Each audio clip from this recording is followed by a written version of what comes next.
Hello बच्चों, let's see the question. Immediately after implantation the inner cell mass differentiate into, ठीक है। Options है ectoderm, mesoderm, myometrium, that fourth one is the endoderm, ठीक है। तो ये क्या बोल रहा है कि इम्प्लांटेशन के जस्ट आफ्टर जो इनर सेल मास है वो किस चीज में डिफरेंशिएट हो जाता है, ठीक है। तो सबसे पहले हमें पता होना चाहिए, ये देखो n नंबर ऑफ क्रोमोसोम्स कहाँ से आते हैं बेटा, मेल से, n नंबर आते हैं फीमेल से। दोनों के बीच में एक प्रोसेस होता है जिसे हम बोलते हैं बेटा फर्टिलाइजेशन, ठीक है। फर्टिलाइजेशन के बाद बेटा जाइगोट बनता है, that is 2n diploid in number. उस जाइगोट के अंदर बेटा डिफरेंशिएशन होगी, दैट इज क्लीवेज होगा उसके अंदर। वेरियस स्टेजेस बनेंगी, पहले बेटा बनेगा मोरूला, फिर बनेगा ब्लास्टुला, फिर बनेगा गैस्ट्रुला, ठीक है। अब क्या होता है बेटा, इस फर्टिलाइजेशन प्रोसेस से लेके ब्लास्टुला, ब्लास्टुला जो स्टेज होती है, इस स्टेज के अंदर बेटा इम्प्लांटेशन हो जाती है, ठीक है। इम्प्लांटेशन हो जाती है। इम्प्लांटेशन क्या होता है बेटा, ये ब्लास्टुला सेट हो जाता है इनटू द फीमेल यूट्रस, ठीक है। अब ये इम्प्लांटेशन हो गई, यहाँ पर ये सारा प्रोसेस 7 डेज के अंदर हो जाता है बेटा, ठीक है।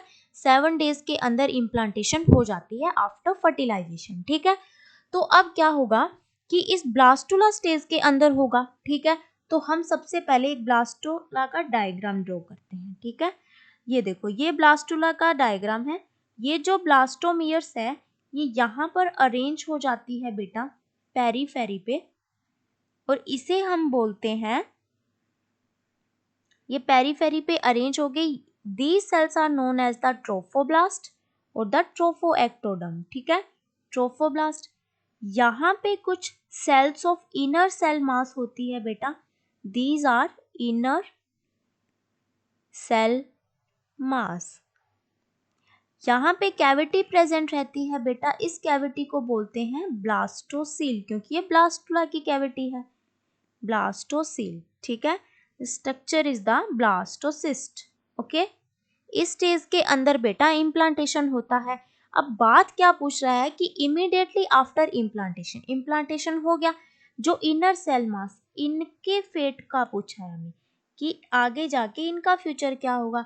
ये क्या करेंगी बेटा, ये 3 जर्मिनल लेयर्स बनाएंगी, जर्मिनल लेयर्स बनाएंगी, ठीक है। फर्स्ट वन इज एक्टोडर्म, सबसे पहले एंडोडर्म बनती है बेटा, फिर एक्टोडर्म बनती है, और इन दोनों के फ्यूजन से बनती है बेटा मेसोडर्म, ठीक है। और आगे जाके ये तीनों लेयर अलग अलग टिश्यूज का, ऑर्गन्स का, सेल्स का, इनर लाइनिंग्स का फॉर्मेशन करेंगी, देन कंप्लीट एम्ब्रियो बनाएंगी, ठीक है। मतलब क्या बोल रहा है कि मेनली जो एम्ब्रियो है वो इनर सेल मास से ही तो बन रहा है। इनर सेल मास से आगे ये तीनों लेयर बनी, और उससे आगे इन तीनों लेयर्स ने अलग अलग पार्ट्स बनाए एम्ब्रियो के, और एक पूरा एम्ब्रियो बना दिया, ठीक है। तो अब हमसे क्वेश्चन में क्या पूछा है कि इम्प्लांटेशन के बाद इनर सेल मास डिफरेंशिएट किस में होता है। एक्टोडर्म ऑब्वियसली हमने अभी पढ़ा, जर्मिनल लेयर का पार्ट है। मेसोडर्म ये भी बनता है बेटा। मायोमेट्रियम, मायोमेट्रियम क्या होता है बेटा, फीमेल रिप्रोडक्टिव साइकिल के अंदर यूट्रस होता है जिसके अंदर इम्प्लांटेशन होती है ब्लास्टोसिस्ट की। इस यूट्रस की 3 लेयर्स होती है बेटा। Upper most layer is the perimetrium, middle layer is the myometrium, and innermost layer is the endometrium, okay.